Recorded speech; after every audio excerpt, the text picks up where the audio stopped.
¿Sentís que estás perdido en tu camino como artista y que tu estilo no te lleva al lugar que esperás o no se ve como vos querés y no te termina de satisfacer? Te entiendo, encontrar el estilo es algo que a todo artista y diseñador le rompió bastante las pelotas en su camino y a mí todavía me molesta bastante. ¿Por qué? Porque uno nunca sabe cómo marcar esa esencia que uno tiene. Pero bueno, te comento que el estilo siempre va evolucionando y siempre va a cambiar. ¿Por qué? Porque el estilo es el conjunto de cosas y experiencias técnicas que nosotros vamos acumulando, practicando, trabajando y con todas las experiencias que nosotros hacemos. Entonces, no hay que preocuparse en apurarse en encontrar un estilo, pero sí hay que preocuparse en encontrar formas de solucionar problemas para que nosotros podamos llenar nuestra cabeza de información, de técnicas, de arte y así poder proyectar nuestra esencia en el papel. En este video vamos a analizar el estilo del manga Berserk del legendario Kentaro Miura. La idea es analizar y conocer cómo este artista solucionó problemas y se las amañó para crear su obra, y esto nos va a servir a nosotros para poder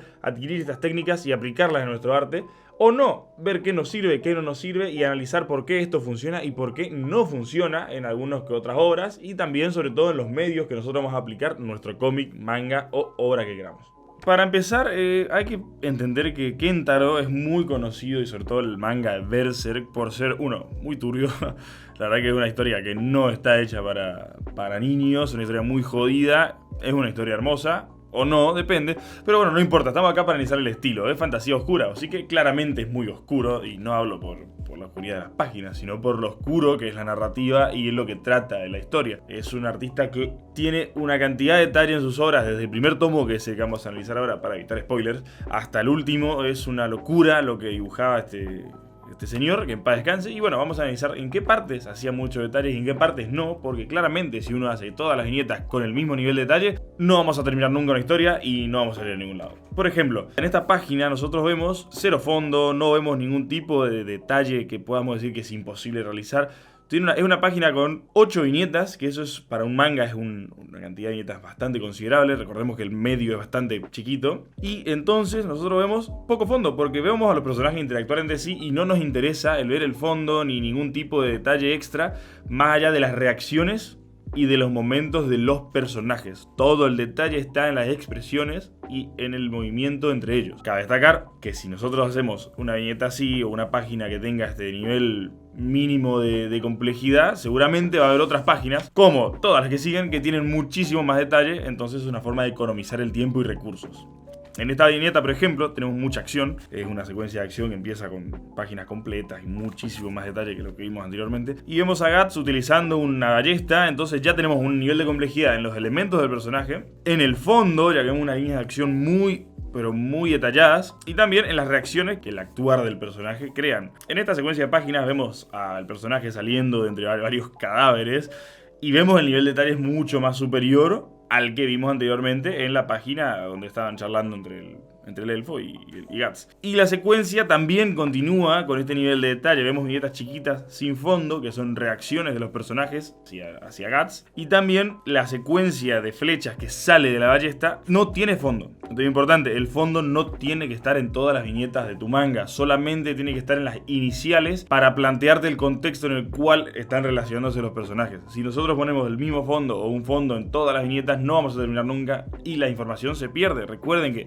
este nivel de detalle es brutal. Si nosotros ponemos más detalle en el fondo con el personaje, con este tipo de acciones, no vamos a distinguir nada y se va a perder totalmente lo que nosotros buscamos, que es entender la historia. Lo mismo pasa con varias escenas de acción como esta, donde vemos a los caballeros cargando hacia el personaje. Se pierde bastante. Esto es un error, si se quiere o no, del mangaka, ya que vemos muchísimo detalle y es muy complejo el distinguir qué está pasando. Claramente se entiende que este es el primer tomo de Berserk, que es el primer capítulo, de los primeros capítulos, entonces es una especie de mala economización de recursos. Si bien hay muchísimo detalle y distinguir al personaje de las flechas y las flechas de los distintos personajes de relleno que van recibiendo los flechazos, se complica. Pero vemos arriba, ninguno tiene fondo, ya que no hace falta. Y acá tampoco hay fondo, sino que hay muchos personajes y muchas líneas de acción que los pierden. Entonces eso hay que tener en cuenta.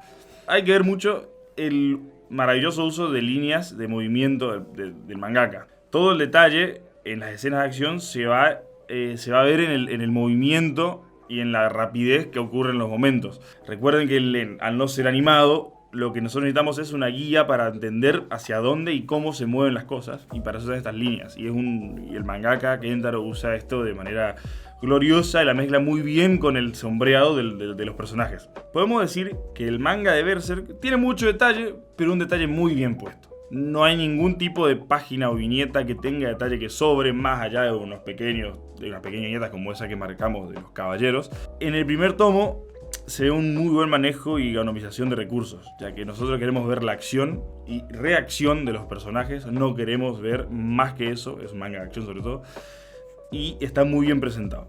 Sobre todo el buen manejo de variaciones de viñeta, ninguna viñeta es igual a la otra, siempre va cambiando y eso me parece muy interesante. Y tenemos páginas completas como esta, donde si queremos presentar un personaje particular o una nueva revelación, tenemos al personaje en full detalle, sin ningún tipo de distracción. Además que hay un contraste mucho más grande entre el fondo y la figura del personaje, con un sombreado mucho más fuerte, que nos ayuda justamente a entender contra qué está por pelear o contra qué tenemos que ver al personaje. Y ven en esta viñeta, que es una página completa, un detalle increíble, pero ya en la viñeta que lo vemos moviéndose entre los soldados y la ciudad, el detalle es mínimo, solamente vemos una silueta y un par de sombritas. Si nosotros tenemos que hacer este detalle en esta viñeta y en esta viñeta y en esta viñeta, no vamos a terminar nunca.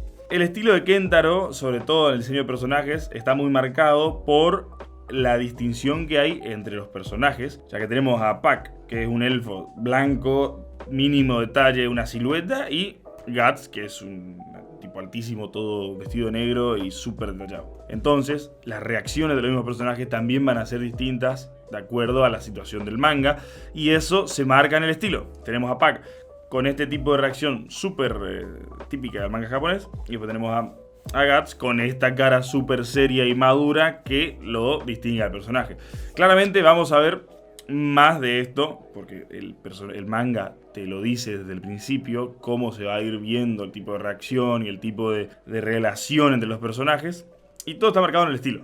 Líneas muy similares, y esto se va marcando en todas las viñetas del manga. No hay una variación muy grande de líneas, sí el uso de negros y el uso de tramas y grises para marcar las sombras, pero es interesante sobre todo el ver cómo mezcla estas reacciones súper japonesas con un estilo súper maduro y realista como lo es el de Berserk. Si nosotros queremos que nuestro manga sea interesante, o nuestro cómic, o la animación, o lo que nosotros querramos crear, es importante que sepamos representar distintos planos y ángulos con nuestro estilo. En este manga nosotros vemos siempre una variación muy grande de viñeta a viñeta, donde hay muchos planos distintos para mostrar énfasis en distintas cosas que nosotros queremos remarcar. Por ejemplo, en esta página tenemos un primer plano, un plano detalle, otro primer plano, un plano medio donde vemos el personaje moviendo la espada. Después tenemos una escena que no puedo mostrar porque me van a cancelar en YouTube, pero vemos un plano general que acompaña y termina esa secuencia de planos e imágenes que nosotros tenemos. Entonces es mucho más interesante y el mismo manga te lleva a seguir leyéndolo.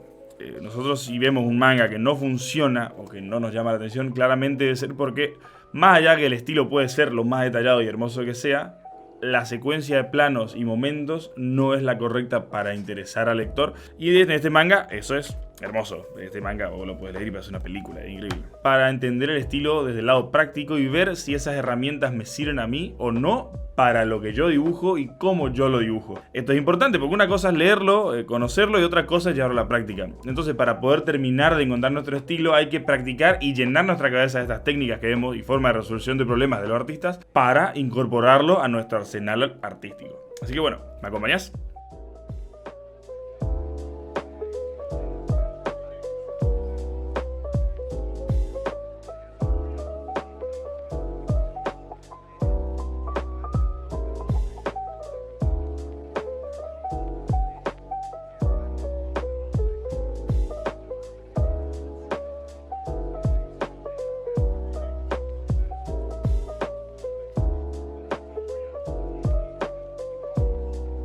Hasta acá llegamos.